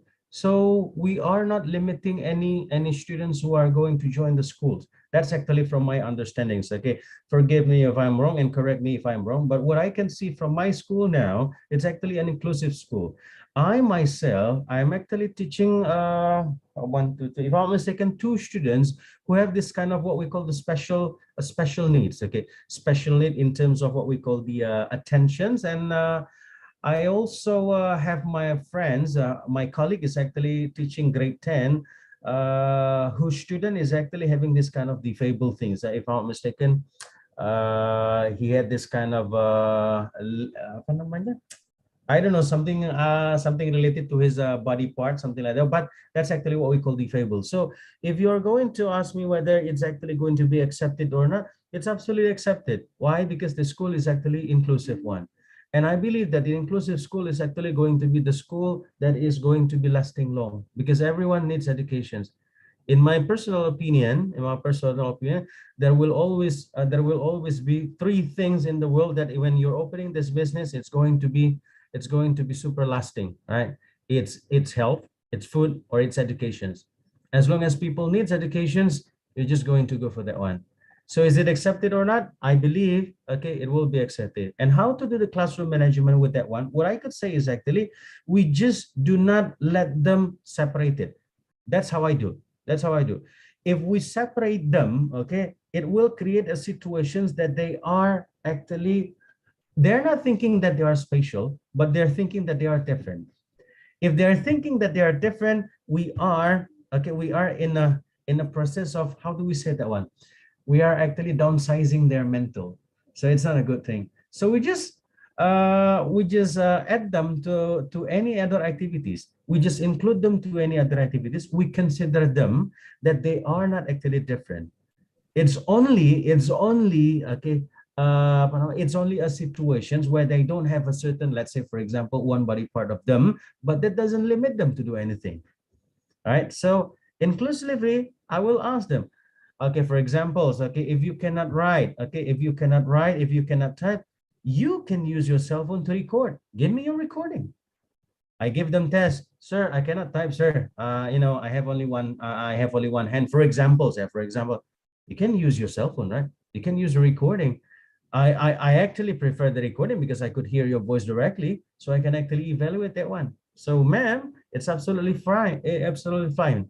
How I do is actually I never make them differ. I never make them feel different. So I just put them into the class.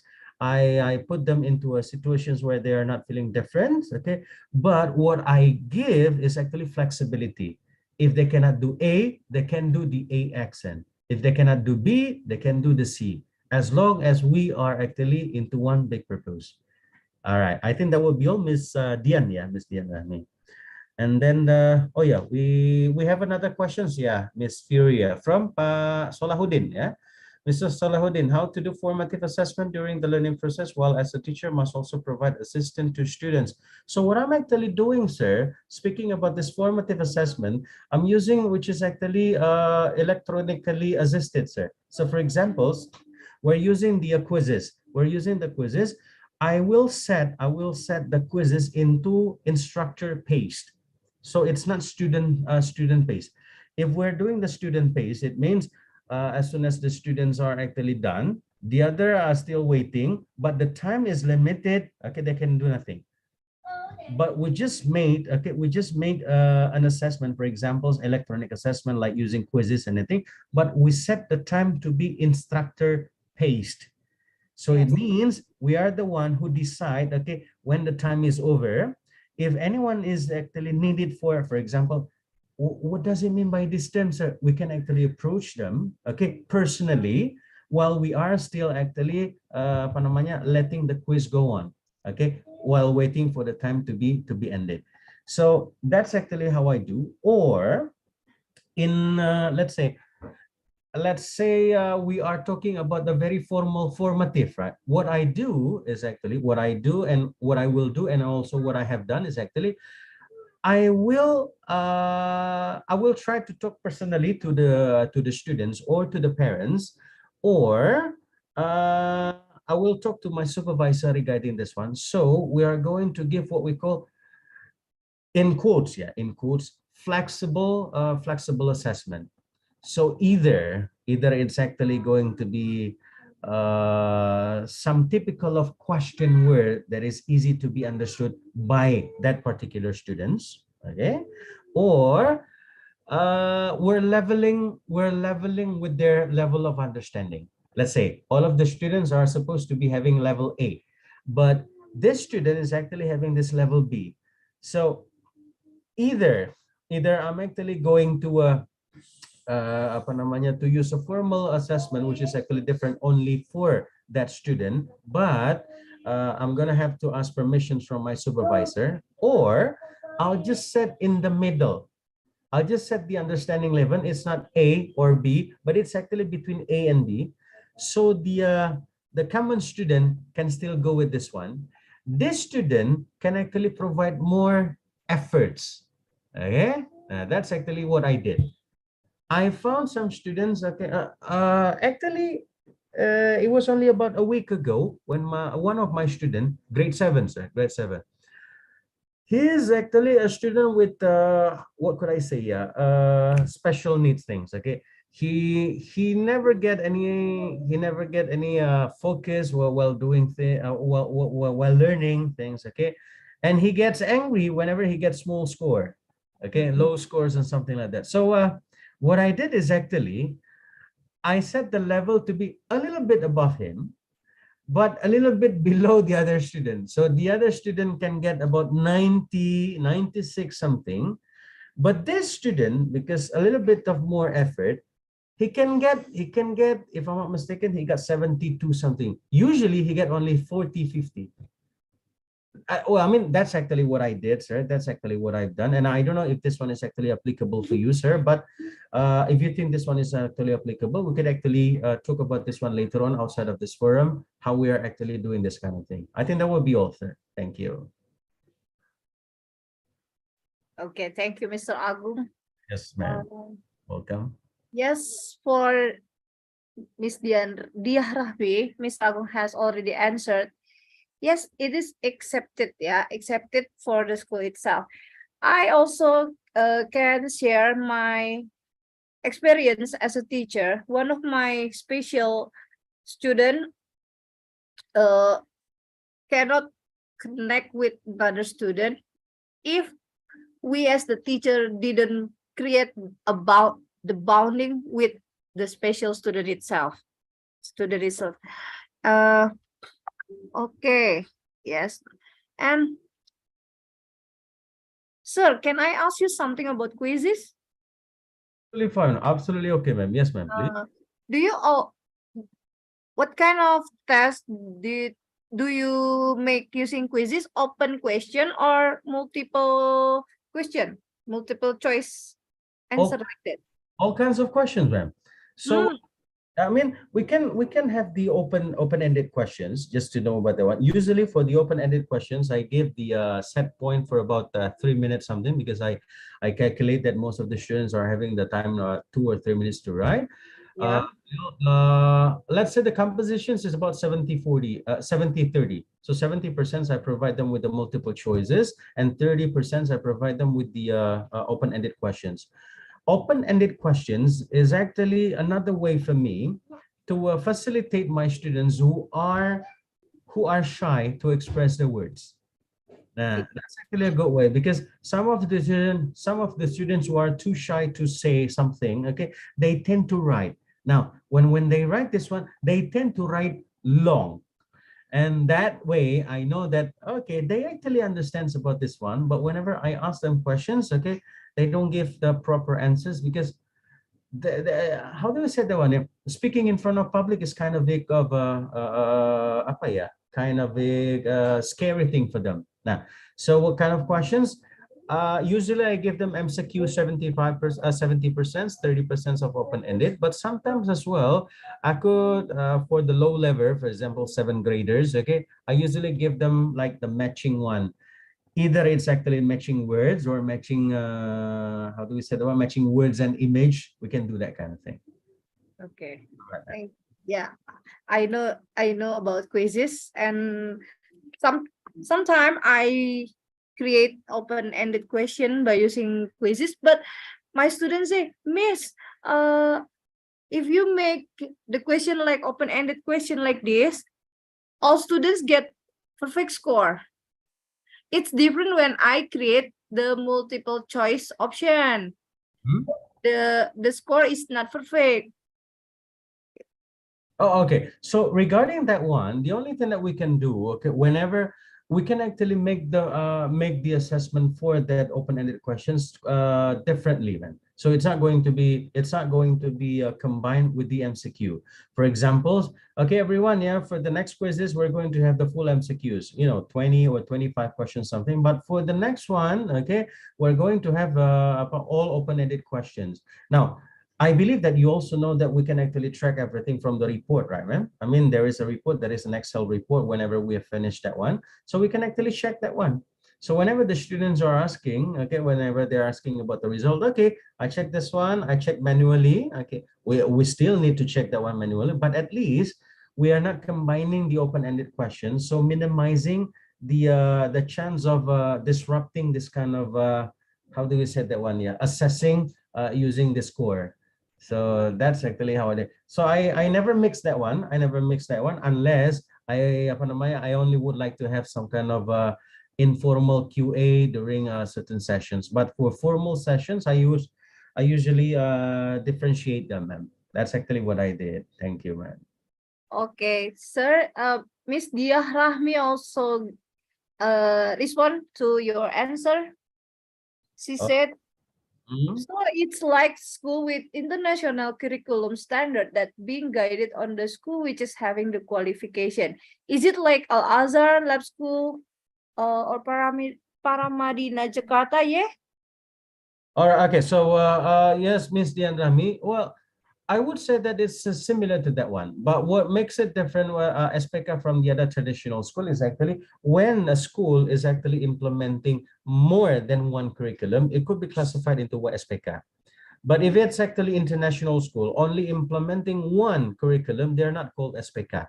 For example, let's say the German schools, okay, which is actually implementing all of the curriculum from the Germany, okay, so it's called the international school, but it's not the SPK school. SPK school only stands for the school which is actually implementing more than one curriculum except for the national curriculum. That's actually what I could say. I'm not actually in the capacity of explaining everything because I'm not into the management, but that's actually my understanding about that school. I think that will be all. Thank you very much, Ms. Dian Rahmi, for that one, as well as Mr. Okay, one of my colleague at the BTB is actually informed. You can check about SPK regulations in Permendikbud number 31, year 2014. So all of the informations you can actually check that one there. So that's actually how SPK school is actually about. Thank you very much, Ms. Putri. I appreciate that one for your assistance in that one. Mr. Solahuddin, quizzes now has very popular new feature, assessment to be carried out without gadget for students. Yes, sir, the paper mode. Thank you very much, sir. I truly appreciate that one. Okay, thank you very much, sir, for enlightening up our talk about this one. All right, Miss Puri, get back to you, ma'am. Thank you. Okay. Is there another application besides quizzes that you also apply in your class, sir? Maybe you have already applied using Kahoots. Well, I tried using Kahoots earlier, but I found, to me, I found Kahoot is not really as how do we say that one, as challenging as quizzes. So I prefer to use quizzes. In Sekolah Bogoraya, okay, my previous employer, I use Kahoot quite often. But since my time when I moved from Bogor to Jakarta, I use quizzes quite often. Besides that one, I also use Padlet. So Padlet is actually a platform where students can say about their opinions, okay, replying to one certain post, replying to one certain topic, okay. So that is also my way of incorporating my students who are shy enough to talk, okay, so they can actually talk about that one. Now, Mr. Opin, thank you very much, sir. Are you still in US, sir, Mr. Opin? All right, so Mr. Opin here. Yes, sir. Right, nice to know that one, sir. Okay, so Mr. Opin also said that for math you can use Miro or Padlet or Prezi. Yes, sir. I use the Padlet. Prezi as well. Prezi is actually for presentations, but for presentations because I've been using Canva quite a long time, so I'm a little bit accustomed to using Canva for this one. Even for Canva, I also provide the presentations for my teaching using the Canva because it's quite a bit interesting in my opinion, right? I mean, compared to a traditional Microsoft PowerPoint something. I think Mr. Shafaruddin. Marpaung. Yeah. Wait. Okay, it is still time to speak. You still have Yes. time? Yes.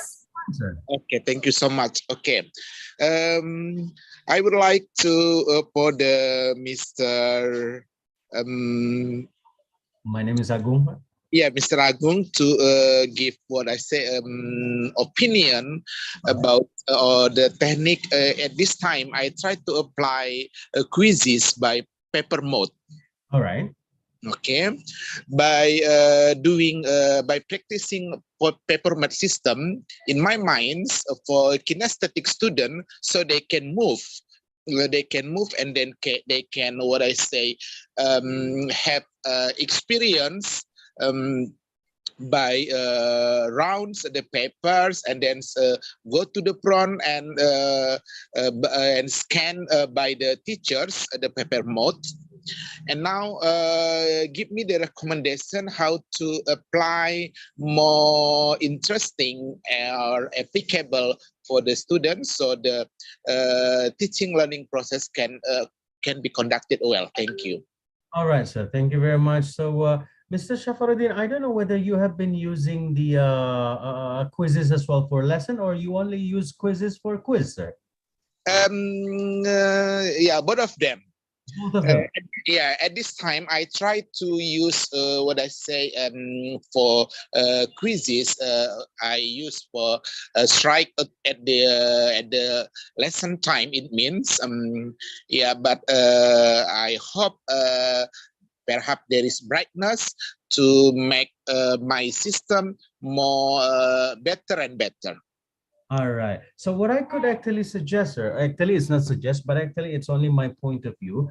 What I've been doing with some of the students who are particularly, most of them are actually teenagers, okay, to make it more interesting is actually, I try to incorporate real life situations or real life practices into my questions. In this case, for example, I try to incorporate the real case questions with their favorites or with their liking. For example, most of the girls are liking the Korean things. Okay, so I try to incorporate this kind of thing into my questions. So either it's speaking, for instance, now the topic in my classroom for 12th grade is about review text. So I try to relate the review films for the student, for the films they like, perhaps for the what we say the things they like, perhaps maybe about Spogel's skincare, something skincare product. So I try to review in a text and give them the question in multiple choice types. That's mean like that. Oh, okay, that's absolutely a good practice, sir. But if you still find that the students, okay, from what I experience, if you still find the situations where students are not really engaging with that kind of situations, I usually try to use the flip grade, sir. Flip grade is actually a short video submission. So you can ask the students, okay, to do the review about things, to do their summary about the thing, but using the video. So they will feel interested about that one, okay, because they are actually doing some kind of what we call their own review, as if they're doing their own review. Or you can incorporate, okay, you can incorporate this kind of review thing, for examples, okay, into asking them to post, okay, their submissions in social media. I mean, if they are asked to post in the social media, for example, but remember, sir, I just would like to remind everyone, if we're asking our student to post everything in social media, particularly for the YouTube, make sure that we are asking them to make them unlisted. So the video is not actually going to be tracked by other people unless they know about the link. So unlisted is actually one of the quite a bit of safe thing for students if they would like to submit that one. So that's actually my suggestion, sir. We can actually incorporate that one by submitting in social media, doing your review. What do you know about the review text? Okay, and then after that one, you need to review about something. Try a bit about 1 or 2 minutes video. You submit that one in the YouTube, and then you just submit me the YouTube link, for example. I mean, that's from my point of view, sir. I mean, I've been teaching English as well, but that's also the things that I did to my students. I don't know if this one could actually improve the their attractions to the subject, but I believe so, sir. Perhaps that could be that is actually applicable, Mr. Shafruddin. Okay, thank you so much. Thank you. You're most welcome, sir. All Okay. right. Mr. Agung, allow me to greet one of my great friend here. Yes, ma'am. Yeah, can I, sir? Yeah, absolutely, ma'am. Please. Yeah. Please, Miss Winda Yulianti, please share to us. You are one of the great teacher from government high school in Pandeglang, and you have already applied and also created a YouTube channel. Okay, this is my friend, sir, Miss Winda Yulianti. Okay, Miss Winda, time is yours. You can share to us. Well, I'm sorry. I just follow this webinar because I just find out in the WhatsApp and I try to join. I just surprised as my best friend, Miss Fury, is here. So I joined and Miss Fury asked me to say something. Okay, maybe I'm from SMAN 1 Cikesal. It's in Serang Regency, Banten. And actually, I'm not that great, Miss Fury. I just follow the Guru Penggerak. I'm from the batch 4, and what I have tried to do is about just like Mr. Agung said. Yeah, I also use quizzes. It's my school is in a remote area, so the signal sometimes not working. But thankfully, quizzes is the most achievable application that can reach the remote area.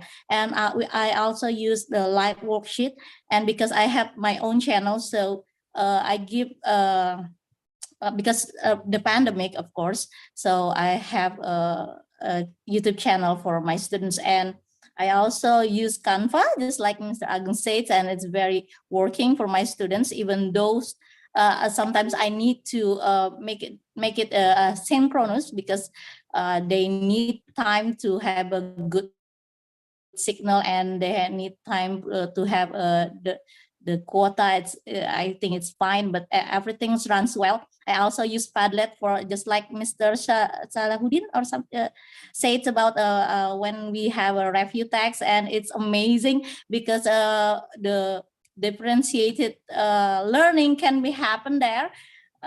Because my students also make some videos, they also give a PDF, and they also make Microsoft Word. I want to share it with you, but maybe I don't know whether it's here or not. Can I share this one? Is my Padlet, the Padlet that my students in chat room. Maybe you can say maybe their English not good, but there are so many original ideas there, and I'm really proud of what they have done. And I think that's all, Ms. Furit. Thanks for the time. Sorry for only share for a moment. Thank you. Thank you, Miss Winda, for your experience as a group as English teacher. Okay, Mr. Yaakob. Yeah, thank you, long life learner. Mr. Agung, we still have time, 5 minutes more before closing. It's absolutely fine, man. Okay. Yeah, Mr. Yaakob. Okay.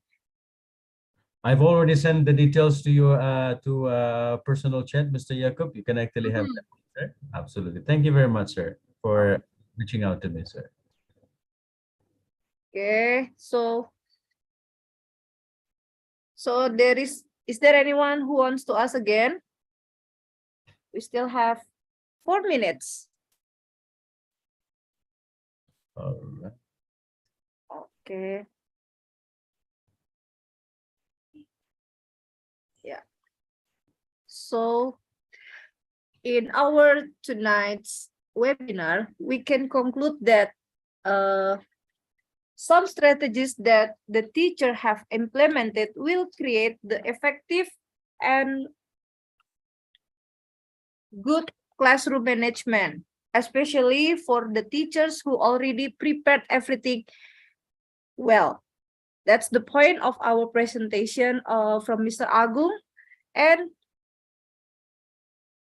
Mr. Yakub also say it's not about the gun, but it's about someone behind the gun. That's the point.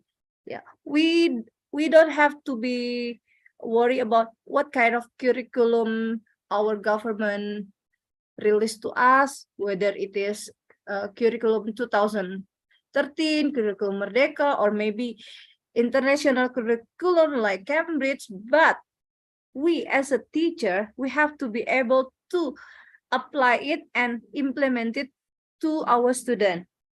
Is it right, Mr. Agung? Absolutely correct. Couldn't agree more for that one. Thank you very much. Okay. Mr. Agung, maybe you can add another important notes for us as a Well, tonight.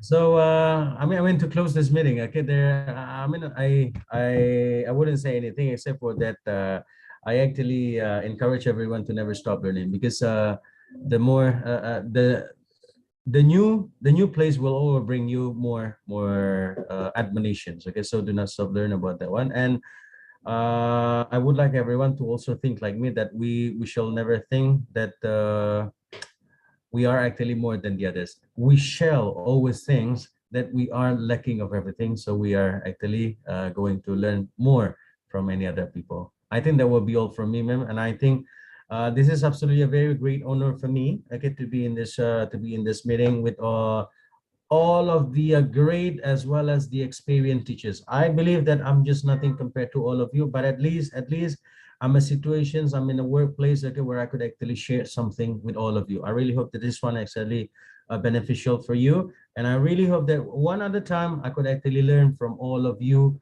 at a time later on. Thank you very much, everyone. I'll see you again in the next meeting. Ms. Furi, let's get back to you, ma'am. Okay. That's all our presentation tonight with Mr. Agung. I hope everything that Mr. Agung has explained to us will be useful and can be implemented in our class. Okay, ladies and gentlemen, thank you very much for your attention for this webinar tonight. I hope we can meet again in another time, and please keep being a great teacher. Okay, give applause for us. Thank you very much, everyone. Thank you, Mr. Agung, Mr. Yakub. Thank you, Mr. Safarudin, and all the participants here.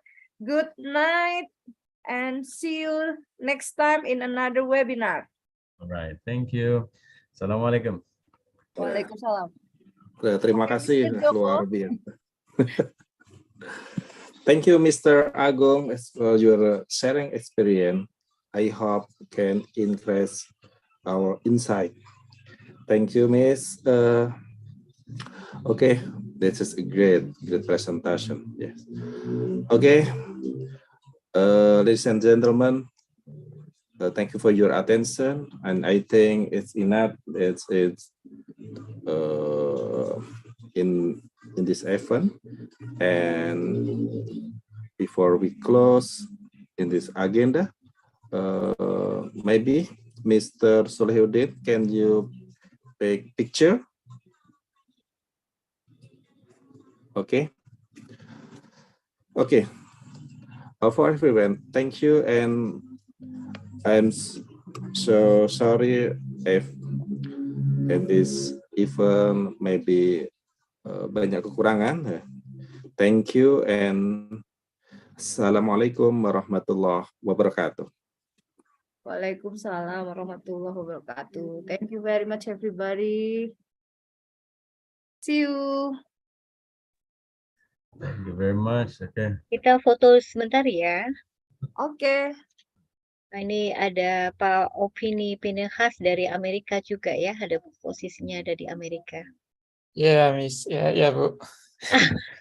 Hello. Okay. What time is it there, Mr. Opin? It is 9:31 a.m. this morning time. So I just wake up and join the meeting.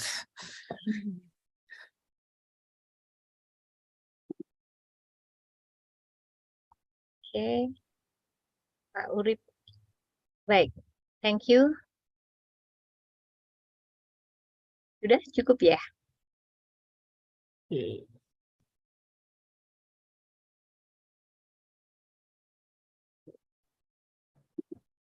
Right. Dan ya Bu ya. All right. Sudah. Okay. Thank you very much. Terima kasih. Nice to see you, Pak Joko. Thank you very much. Thank you, Pak, for the sharing. Well, thank you very much, ma'am, for Thank inviting. you so much, Mr. Agung, Thank you Mr. very much, Joko, and everyone. everyone here. See you next time. Thank you very much.